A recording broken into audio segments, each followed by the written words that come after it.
Hey, Plummies! Welcome to our episode here at Plummies Podcast, pursuing learning through unpacking meaningful insights in enriching our studies. So, for today's episode, we are here at Children. Today, we will unpack how the power of written words paired with our peerless intellect have made an impact to our fast-changing and dynamic world.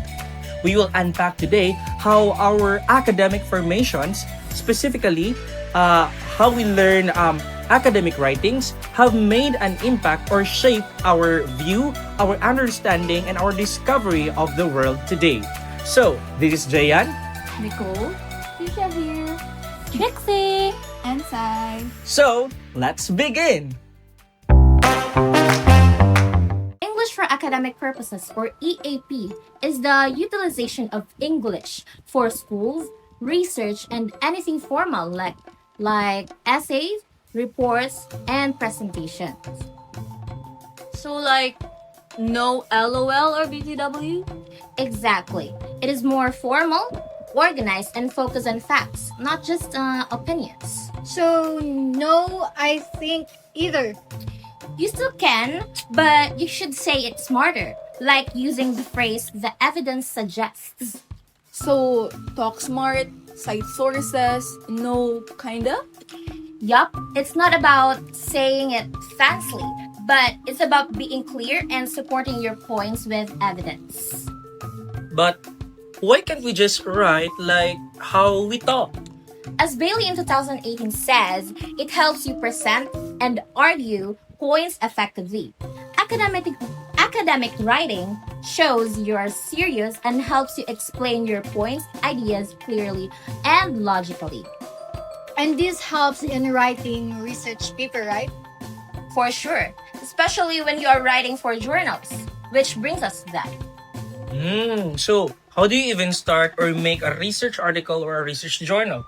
Well, pick a topic, do some research, ask questions, gather data, and write abstract, introduction, literature review, methods, results, discussion, conclusion, and references. Oh my gosh! That still sounds like a lot. Can we just copy paste stuff? Nope. Plagiarism is a big no-no. You gotta paraphrase and cite properly. So, like, academic writing is like debating on paper. Exactly. Make a point, back it up, and keep improving. Even pro revise a lot.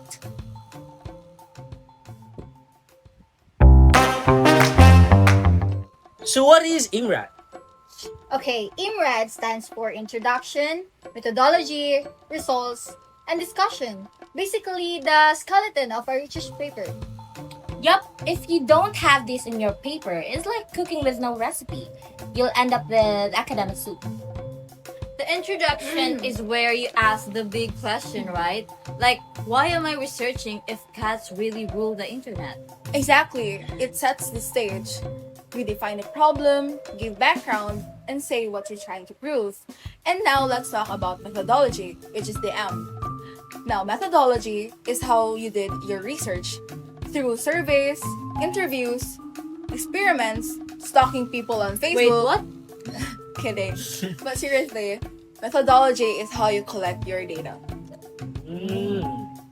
Yeah, and it has to be clear enough so that someone else could copy your steps and get the same results. So now how about the results?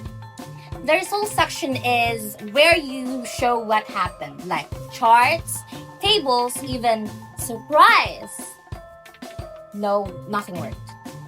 No interpretations yet, just raw data. Keep your opinions in your pocket for now. So basically, here's what we found. Look at these numbers. Did they scare you too? Okay, thank you. Now I'm curious about the big D. What does it mean?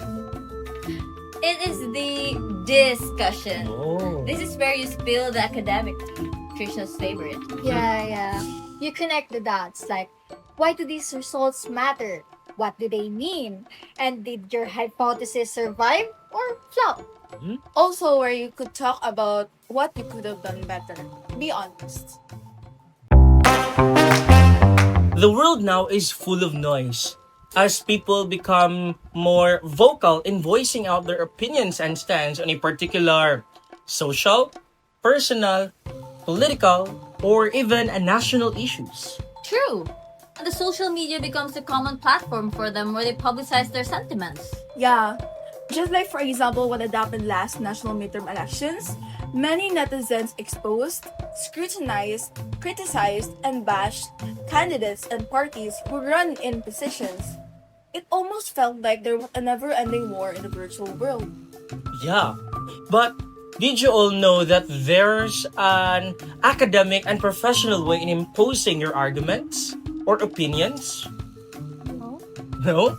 And in this method, not only that you scrutinize an issue, but you provide a more rhetorical and logical arguments that weighs the two faces of the coins at the same time. Did you know that? No. No? This is what we call an argumentative essay. Ah. You know this? Yeah. No. An argumentative essay is a research-based writing. Yes, a research-based writing. Why? Because it is composed of facts and evidences that substantiate a thesis or something that a writer would want to say or posit on a particular issue. This is according to Baradillo and our very own Madam Maria Eleanor Morales and their book on purposive communication in 2023. So basically, argumentative essay is not just a mere gossip or rumors. It's more like a logical, rational, and a factual one. Yes, correct. So, how is an argumentative essay done? Quite simple. Just follow the sexy. No. Not the sexy that we all commonly know, but a mnemonic that we need to remember in constructing an argumentative essay. First is letter S, or statement. In here, you need to establish or build up your argument, or you have to construct a main statement. For example, you can say that the city park is sought as the most tranquil place in the city by the locals. In here, establish your main argument or your main idea for your whole argument in the essay. Second letter is E. E. E stands for explanation. Here, you need to expound and elaborate your main statement. For example, you could say that in connection with our first example, that the city park is the most tranquil place in the city because of its scenic view of the lake and its natural view of the natural plants. You can say that. Next, the third letter is X. letter X. Letter X literally means the example. Here, you need to provide evidences and facts that further supports your argument. For example, in relation with our previous examples, you can say that there is a survey done by the local city tourism office to know the satisfaction level of the residents to the park. You can say that. And the last letter is Why? letter Y. Letter Y again literally means why. Now, here, you need to point out a reason or you need to give a reason why your argument or why your idea is significant and deserves everyone's attention and value. So in relation to our previous example again, you can say here that when you are feeling sad and blue or when you are feeling down and you want to savor a breath of fresh air, then the city park is the most serene place that you can be in. Is that clear? Yeah, I understand now. Okay, before we wrap things up for today, we've got one thing left to discuss. And it's something that most of the students have dealt with at some point. And it is literary analysis. Yeah, we know it sounds so intense, but honestly, it is not that bad once you get the hang of it. Yeah, it's not just about retelling the story. It's more about figuring out why the author did what they did. Like, what's the deeper meaning behind everything? Exactly. It's looking at the things like the characters, the plot, or even the setting and thinking, what is this really saying? And it's not always super serious. Sometimes it's just picking up some details, small details, a symbol, a line of dialogue, even the way how it's described. Yeah, and there are other ways to do it too. You can look at the historical context, compare two books, or just do a close reading of one part. You kind of choose your own focus. Yeah, actually, there's this article that I read online and which breaks it down real well. So, according to Garcia in 2025, literary analysis isn't just about reviewing and summarizing the book. It's more about examining how the elements of the text work together to create something meaningful, which is honestly a great way to think about it. That actually makes sense. Like, once you stop thinking a story is just a story and start seeing it as something built with a purpose, it clicks.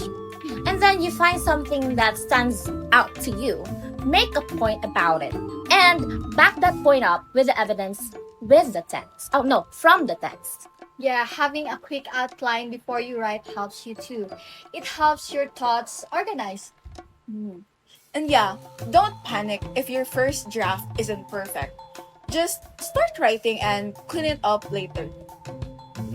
So to wrap it up, read closely, look for meaning, build your thesis and support it with examples, and stay focused on what you're trying to say. Thank you so much for listening to the Plummies podcast.